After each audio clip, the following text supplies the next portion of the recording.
আজকে 2026 ইংরেজি 30শে জুলাই আমরা 2026-এ মাধ্যমিক এবং দ্বাদশ দুটি যে পরীক্ষা হয়েছিল, আজকে সবার শেষে এই এক্সামিনেশন প্রসেস যেটা চলে সবার শেষে হয় আমাদের বছর বছর পরীক্ষা। আজকে বছর বছরের পরীক্ষার রেজাল্ট ঘোষণা করা মানে 2026-এর এক্সামিনেশন প্রসেসটা আজকে ওভার হচ্ছে, আজকে শেষ হয়ে যাবে। আমার মনে পড়ে গত বছর 2025-এ রেজাল্ট কয়েকদিন আগে আউট করেছিলাম, এবার আউট করেছিলাম 8ই মে, গতবার করেছিলাম 30শে এপ্রিল, আর গতবার 2025-এ বছর বাঁচাও যে পরীক্ষা তার রেজাল্ট আমরা আউট করেছিলাম 24শে জুলাই, আর এবারটা আউট করছি 30শে জুলাই, আজকে কয়েকদিন পর। তো আমাদের এমনিতে এবারকার রেজাল্ট, মেইন পরীক্ষার রেজাল্ট গত 8ই মে আউট করে গেছিলাম। সেই 8ই মে যে রেজাল্ট আউট হয়েছিল সেই রেজাল্টেতে আমরা মাধ্যমিক পরীক্ষায় 84.818% পাস করেছি, আর দ্বাদশে পাস করেছিল 79.33%। এবার বছর মানে ওই মেইন পরীক্ষার রেজাল্ট আউটের পরবর্তীকালে আমাদের পরীক্ষা প্রসেসটা কমপ্লিট করতে গেলে আরো 3টে স্টেজ থাকে।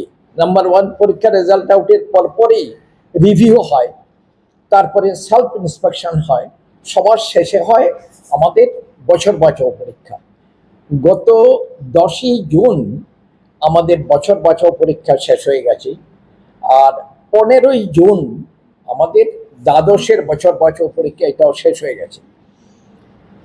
তারপরে খাতা দেখা ইত্যাদি কাজ শেষ হয়ে গেল। হওয়ার পর আমাদের দেখতে পাচ্ছি বছর বাঁচাও পরীক্ষায় 2026-এ মোট পরীক্ষা দিয়েছিল 758 জন, 758। তার মধ্যে পাশ করেছে 239 জন, যার ফলেতে আমাদের মূল পরীক্ষার যেটা 8ই মে রেজাল্ট আউট করেছিলাম সেই পরীক্ষাতে মাধ্যমিক পরীক্ষায় পাশ করেছিল, আমরা দেখেছিলাম যে তাতে পাশের হার ছিল 84.18%। এইবার একটু বাড়াতে হলো 84.93%, অর্থাৎ প্রায় 85% হয়ে গেছে এখন 2026-এর মাধ্যমিকের পাশের হার। আর দ্বাদশে আমরা দেখেছিলাম তখন পাশ করেছিল 8ই মে, যখন মূল পরীক্ষার রেজাল্ট আউট করলাম তখন পাশ করেছিল 79.33%। আর এবার বছর বাঁচাও পরীক্ষা দিয়েছে 12-এতে, মানে দ্বাদশেতে মোট 1570 জন, 1570 পরীক্ষা দিয়েছিল। তার মধ্যে পাশ করেছে অনলি 350, মাত্র 350 জন পাশ করলো, যার ফলেতে আমাদের 12-এতে 8ই মে রেজাল্টের সময় যেই পার্সেন্টেজ অফ পাস ছিল সামান্য মাত্র বল, তখন রেজাল্ট যখন ঘোষণা করি 8ই মে পাস করেছিল 79.33%। এবার 350 জন পাস করাতে আমার 2026-এর 12-এর মোট পাসের পার্সেন্টেজটা দাঁড়ালো 80.65%। তো রেজাল্টটা 2025 থেকে 2026-এর পার্সেন্টেজ অফ পাস ইত্যাদি একটু কমে গেছে।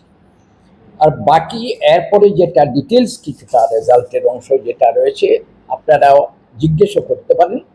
এখনই আমাদের বোর্ডের সচিব ডক্টর জয়দীপ ভট্টাচার্য উনি বলবেন।